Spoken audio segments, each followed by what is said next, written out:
Hello বন্ধুরা, good morning.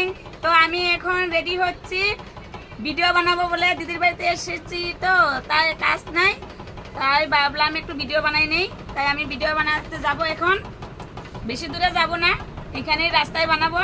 তো তোমরা দেখে নিও, আজ আমি রিলস ভিডিও বানাবো। আমাকে আমার এই যে বোনজি মানে আমাকে রেডি করে দিচ্ছে। এখন রেডি হচ্ছি, তারপর ভিডিও বানাবো। আমার জামাই বাবু এনেছে বৃন্দাবনের থেকে, কেমন লাগেছে বলো বন্ধুরা।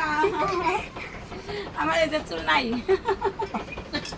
এই যে আরেকজন রেডি হয়েছে, আমরা ভিডিও বানাবো। আমারটা এত ভালো ভালো হয় নাই বন্ধুরা, দেখো ওরটা কিন্তু ভালো হয়েছে। দিদির বাড়িতে এসেছি তো এখানে মানে কিছু পাচ্ছি না, তাই যেরকম পাচ্ছি এরকম এই যে গাছের থেকে ফুল উঠে এনেছে আমার মেয়ে, সাজিয়ে দিতে। তাই এখন ভিডিও বানাবো।